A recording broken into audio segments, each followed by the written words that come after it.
Joining us on the line right now is DJ Ball from We Are Change Vancouver, on the ground at the Olympic Games in Vancouver. DJ, great to have you. What do you think of Hal Sparks? Hal sounds like he knows what he's talking about. I wish I knew what I was talking about right now, Jack. As you're well aware, we've got our Olympics coming up right now, and the Internet is ablaze with rumors of an impending false flag attack. I really wish I knew where that bad boy was going to be getting dropped off for us. Well, and we're hoping it doesn't. You look at all of the exposure at the potential false flag or terrorist attack at the Olympic Games in Canada, and you wonder if, okay, somebody decided, we got to call this off. Way too much attention. We're not going to get away with it.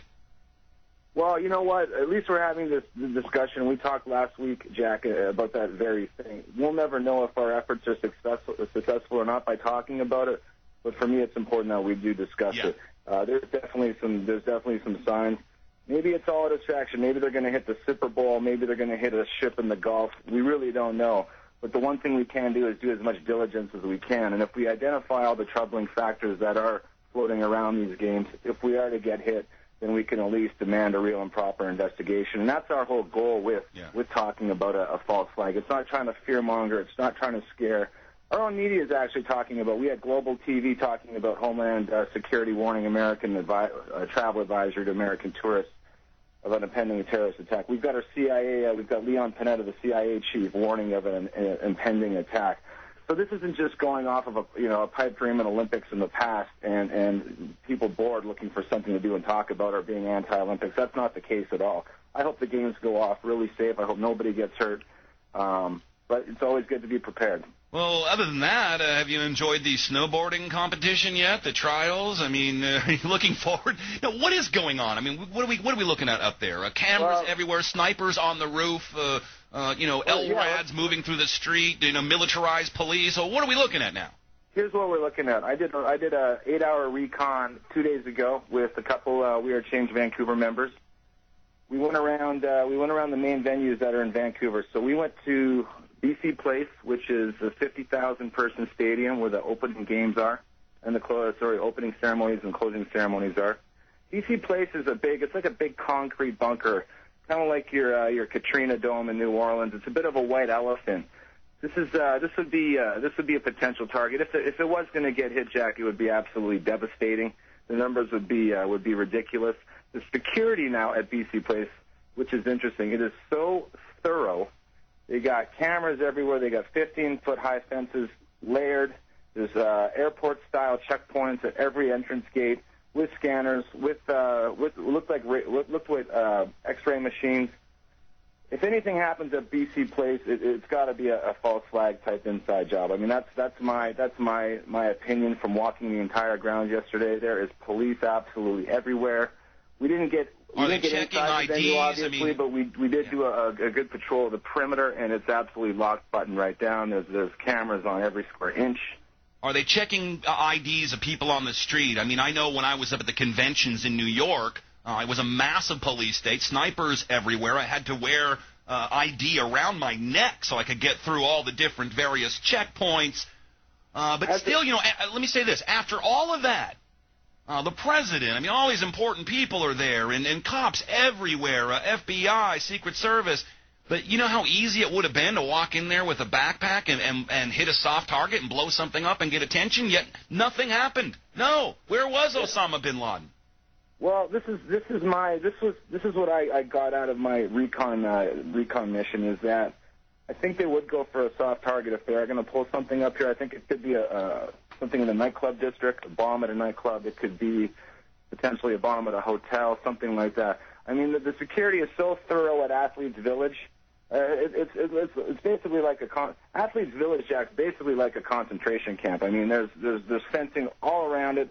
What limited checkpoints there are, they're completely surrounded by police. They're checking every bus that comes in. We've actually got a bit of a video of our walkabout on wearechangevancouver.org. We worked, me and Jeff and Stevie worked on that till about 4 o'clock in the morning, and it's up now, right now. So if anyone's listening, they can go to wearechangevancouver.org and actually see the YouTube clip on what we're talking about right now.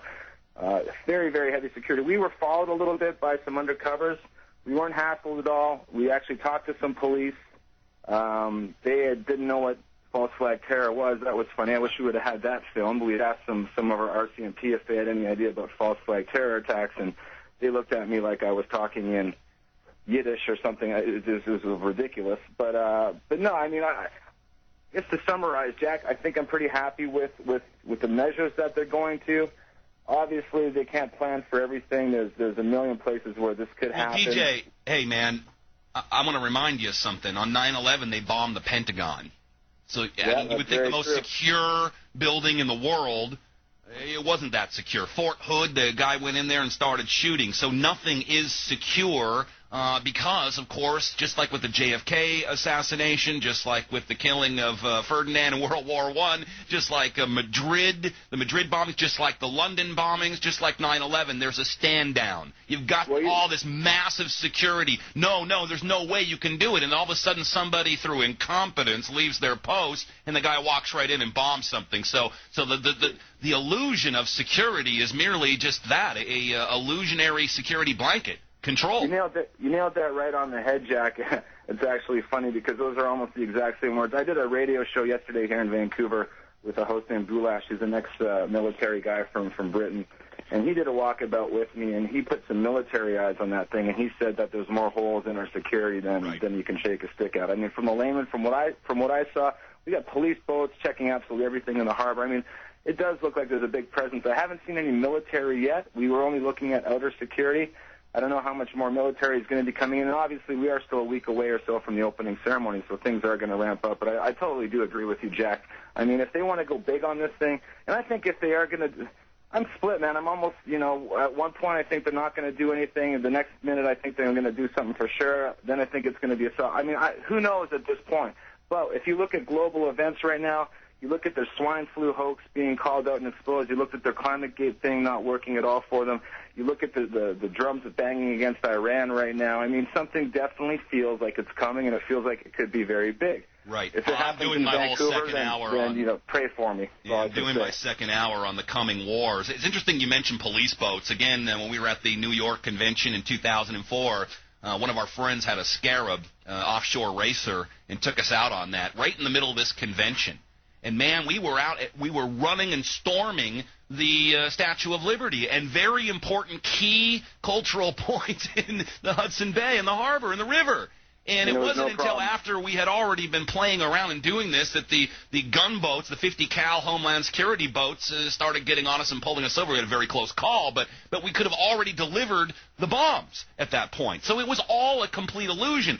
I want to talk about this. This is why we're concerned, DJ, because you look at the Super Bowl, and, okay, you've got who dat?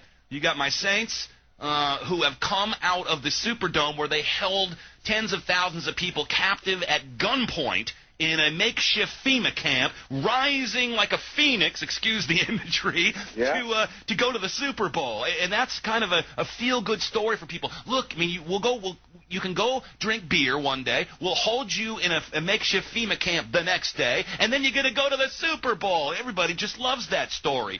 But the Super Bowl is mainly a national event. Yes, they are incorporating it with an internationalist bent, just like everything else.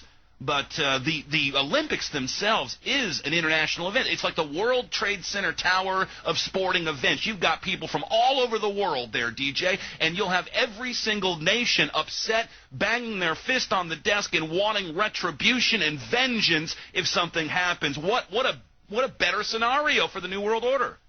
Well, that's exactly what I depict in the video that we posted up. Is we shot the International Broadcast Center, which is right beside the Media Press Center, where the eyes and the ears of the entire planet are going to be for 2-3 weeks.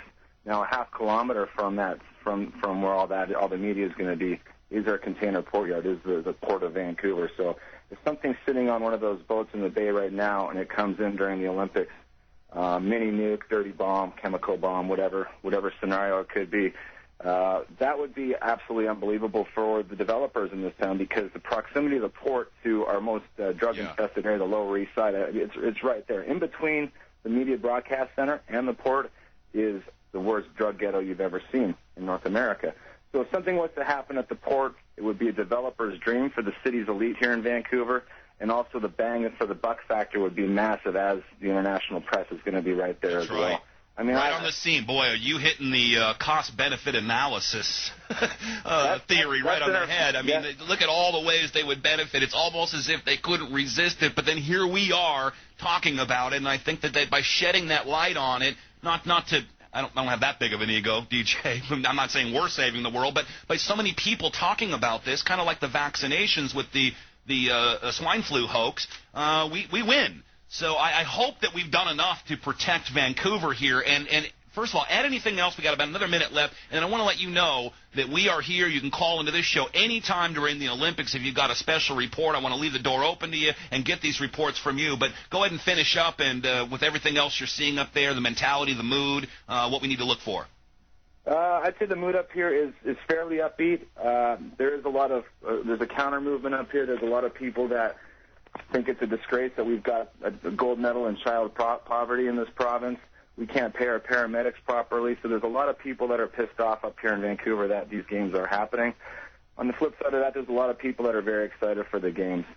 I'm in the camp where the games are coming, let's enjoy them, but I'm going to be the eyes and ears, and I will be here for you. We got I think February 12th is the opening ceremonies with the torch running into BC Place Stadium. I'll definitely have my cameras out for that. Enjoy those enjoy those $15 beers up there and whatever else. Do some info drive-bys. Great opportunity for some activism, I assume. DJ Ball with us filing his report on the Olympic Games in Vancouver. That is Vancouver. WeAreChangeVancouver.org. Watch yourself up there, DJ. We'll talk to you real soon. Talk to you soon, Jack.